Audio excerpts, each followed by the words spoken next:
Salut les amis, on se retrouve pour une nouvelle vidéo Questionne ta foi pour répondre à la question suivante. Qu'est-ce qui distingue le christianisme des autres religions? Alors bien sûr, je ne prétends pas répondre de manière exhaustive à cette question dans cette vidéo de quelques minutes, mais c'est une question intéressante. On peut se dire, parmi toutes les religions qui existent dans le monde, et même parmi tous les systèmes de religieux, qu'est-ce qui ferait que la foi chrétienne serait différente? Qu'est-ce qui pourrait distinguer cette foi chrétienne que la Bible présente des autres religions? Et je ne sais pas si vous connaissez C.S. Lewis, c'était un athée au XXe siècle qui est devenu chrétien. Il était professeur à l'université d'Oxford et de Cambridge. Et un jour, on raconte, c'est une histoire qui m'a été racontée il y a quelques mois, il se baladait dans son université et puis les professeurs de l'université discutaient entre eux pour se poser justement cette question. Qu'est-ce qui distingue la foi chrétienne des autres religions? Ils étaient en train de débattre et l'un disait « Ah mais moi je pense que c'est ceci » et l'autre disait « Mais moi je pense que c'est cela » mais est-ce que ça ne serait pas aussi cet aspect-là? Et ils discutaient assez passionnément de cette question-là. Et puis ils ont vu C.S. Lewis qui était devenu chrétien, qui était professeur, qui était assez avancé dans l'érudition et dans la foi chrétienne, qui passait à côté. Ils lui ont dit « Mais toi viens et dis-nous peut-être, on répond à notre question ». Et on se pose la question, qu'est-ce qui distingue la foi chrétienne des autres religions? Et vous savez ce qu'il a répondu? Il a dit, ah mais c'est simple, c'est la grâce, la grâce.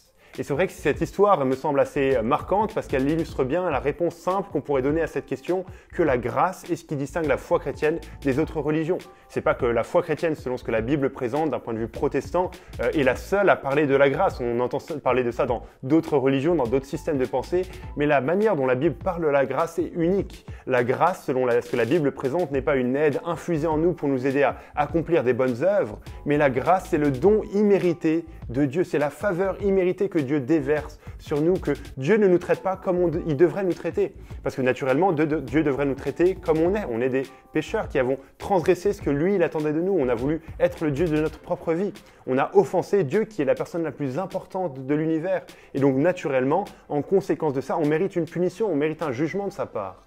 Mais la grâce de Dieu est merveilleuse en ce que Dieu ne nous traite pas comme on devrait être traité.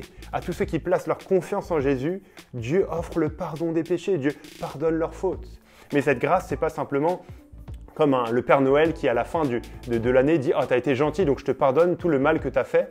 C'est pas ça, c'est pas que Dieu ne prend pas nos péchés au sérieux, comme si Dieu pardonnait le péché à la légère, mais c'est que Jésus a payé pour nos péchés. C'est que Dieu a pris le péché très au sérieux en la personne de Jésus, en ce que Jésus est mort sur une croix. Jésus a pris sur lui la colère de Dieu, la juste réaction de Dieu face à ce qui est mal. Jésus a pris sur lui le jugement qu'on devait subir. Et donc, en conséquence de cela, parce que Jésus a payé à notre place, tous ceux qui placent leur confiance en ce que Jésus a fait sur la croix peuvent avoir le pardon de leurs péchés, peuvent avoir une bonne relation avec Dieu. Et cette bonne relation avec Dieu qu'on a, en tant que chrétien, elle n'est pas basée sur les œuvres qu'on a accomplies, elle n'est pas basée sur nos mérites, sur notre obéissance du quotidien, mais elle est basée sur l'obéissance de Christ qui a vécu la vie parfaite qu'on n'a pas pu vivre, et elle est basée sur l'obéissance de Christ qui est mort sur la croix à notre place. Voilà ce qu'est la grâce selon ce que la Bible présente. La grâce, c'est quelque chose dans la Bible qui prend très au sérieux la sainteté de Dieu, que Dieu ne peut pas prendre le péché à la légère. Ce n'est pas une grâce qui annule sa sainteté. Et donc c'est ça qui, pour moi, distingue la foi chrétienne de toutes les autres religions. Un cadeau immérité, merveilleux, gracieux qui nous est donné, qui n'annule pas la justice de Dieu, qui ne dit pas que le péché n'est pas important, qui prend le péché très au sérieux, mais qui démontre de manière remarquable l'amour de Dieu, qui a donné son propre Fils pour nous sauver. Un des versets les plus connus de la Bible, c'est Jean chapitre 3, verset 16, qu'on a probablement déjà cité dans une de ces vidéos, c'est que Dieu a tant aimé le monde qu'il a donné son Fils unique, afin que quiconque croit en lui, quiconque croit en Jésus, ne périsse pas, n'ait pas le jugement qu'il devait subir, mais qu'il ait la vie éternelle. Voilà ce qui distingue la foi chrétienne des autres religions, en quelques mots.